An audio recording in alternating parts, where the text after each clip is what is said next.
Morning news కి స్వాగతం. పత్రికల్లోని ముఖ్యాంశాలు చూద్దాం.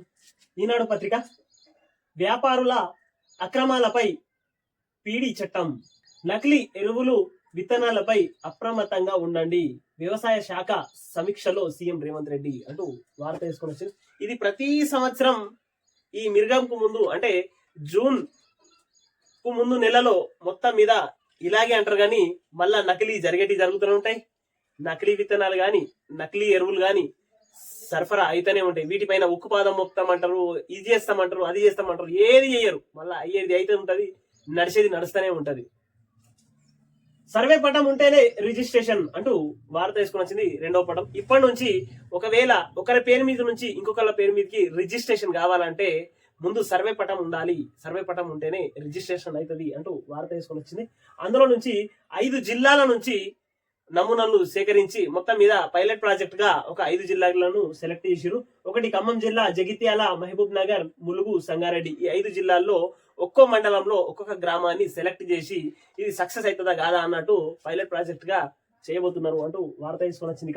ఇక్కడే ఉండాలి, మత్తులో ముంచాలి, నైజీరియన్ డ్రగ్స్ ముఠల నయా దందా, డిప్రోటేషన్ తప్పించుకునేందుకు అడ్డదారులు, నకిలీ పేర్లతో వీసాలు, తప్పుడు పత్రాలతో సిమ్ కార్డులు అంటూ కేటుగాళ్ళు మొత్తం మీద నైజీరియన్లు ఇక్కడే ఉండి మొత్తం మీద డ్రగ్స్ ని మొత్తం మీద పిల్లల చాక్లెట్ల నుంచి మొదలు పెడితే అన్ని రకరకాలుగా వేషాలు వేసుకుంటూ మొత్తం మీద వీళ్ళ యొక్క అడ్రస్లు కూడా కరెక్ట్ లేవు, వీసాలు కూడా కరెక్ట్ లేవు, తప్పుడు నకిలీ పత్రాలతోని ఉంటున్నట్టు వార్త తీసుకొచ్చింది. మొత్తం మీద సిమ్ కార్డులు, దొంగ సిమ్ కార్డులను అంటే గడికొక్క సిమ్ కార్డులను మార్చుకుంటూ మొత్తం మీద ఈ ముఠలు జమ అయినాయి. ఈ ముఠల పైన గట్టి నజరేయాలి పోలీసు. హైదరాబాద్ లో డేటా సిటీ త్వరలో ఏర్పాటు చేయబోతున్నాం, ఫ్యూచర్ సిటీలో పూర్తి భూగర్భ లైన్లు వేయాలి, జిహెచ్ఎంసి పరిధిలో ప్రయోగాత్మకంగా స్మార్ట్ పోస్టల్ ఏర్పాట్లు 2034-35 నాటికి 31,808 మెగా వాట్లకు రాష్ట్ర విద్యుత్ డిమాండ్, విద్యుత్ శాఖ సమక్షంలో సీఎం రేవంత్ రెడ్డి అంటూ రెండవ పేజీలో వార్త ఇది.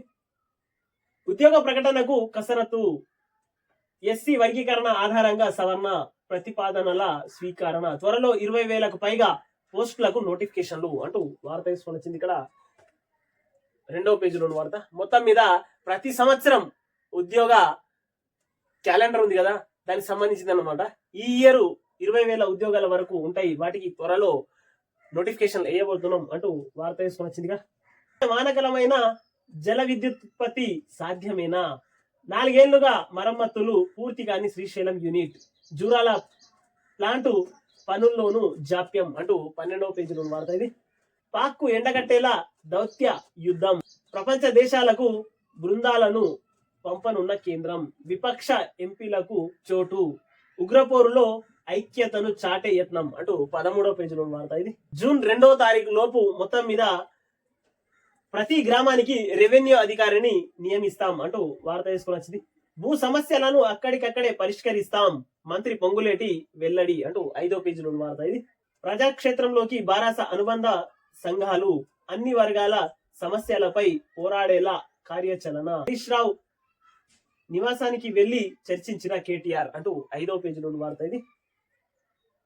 ఇంద్రమ్మ ఇళ్లకు ఏఐ కన్ను, పథకం అమలులో కీలక పాత్ర, లబ్ధిదారుల ఎంపిక, మంజూరులో అక్రమాలకు కృత్రిమ మేధతో అడ్డుకట్ట అంటూ వార్త తీసుకొని వచ్చింది. 6వ పేజీలో వార్త. అంటే ఏఐ గాని ఇది ఈ టెక్నాలజీ అని ఆ టెక్నాలజీ అని కాలయాపన చేస్తున్నారు అంటూ తెలంగాణ ప్రజలు అనుకుంటున్నారు సార్. మొత్తం మీద ఈ ఇందిరమ్మ ఇళ్ల మీద అతి త్వరలో ఎంత తొందరగా అయితే అంత తొందరగా ప్రజల్లో ఇండ్లను ఇస్తూ ప్రతి గ్రామానికి ఇండ్లను నిర్మిస్తూ పేదవాళ్లకు ఇండ్లు నిర్మించాలని పేదవాళ్ళందరూ కోరుకుంటున్నారు. మొత్తం మీద వాళ్ళ పైన ఏ కన్నంటూ ఈ కన్నంటూ కాలయాపన చేస్తున్నారు అంటూ తెలంగాణ ప్రజలు అనుకుంటున్నారు సార్. యాప్ లో ఏఐ సాంకేతికతతో గుర్తించేవి, లబ్ధిదారుల ముఖవల్లికలు, ఇంటి స్వరూపం, ఆర్సీసీ ఏసీ షీట్స్, తాటాకులు, ప్లాస్టిక్ షీట్స్, రూఫ్, ఇండ్లు నిర్మించాల్సిన స్థలం అంశాల రేఖాంశాలు, ఇండ్ల నిర్మాణ దశల ఫోటోలు, లబ్ధిదారుడి బ్యాంక్ ఖాతా వివరాలు అంటూ 6వ పేజీలో వార్త ఇది. నీటి పారుదల శాఖలో కాళేశ్వరం టెన్షన్ 20 తర్వాత ప్రభుత్వానికి జస్టిస్ ఘోష్ కమిషన్ నివేదిక అంటూ 6వ పేజీలో వార్త ఇది. పచ్చిక మధ్య కాంతాలు ప్రకృతికి కొత్త కాంతులు అంటూ 6వ పేజీలో వార్త ఇది. తడిసిన ధాన్యాన్ని కొనుగోలు చేయాలి, కలెక్టర్లు క్షేత్రస్థాయిలో పర్యవేక్షించాలి, వీడియో కాన్ఫరెన్సుల్లో మంత్రి ఉత్తమ్ కుమార్ రెడ్డి అంటూ వార్త వేసుకొని వచ్చింది 2వ పేజీలో వార్త. ప్రయాసాల ప్రయాణం అంటూ వార్త వేసుకొని వచ్చింది. ఇక్కడ ప్రయాణికులు ఇటు రైలు బయలుదేరేది అటు. చెర్లపల్లిలో దక్షిణ రైల్వే ప్రణాళిక లోపంతో అవస్థలు అంటూ వార్త వేసుకొని వచ్చింది 2వ పేజీలో వార్త. కేఎన్ఎన్ టీవీని సబ్స్క్రైబ్ చేయండి, షేర్ చేయండి, కామెంట్లు పెట్టండి.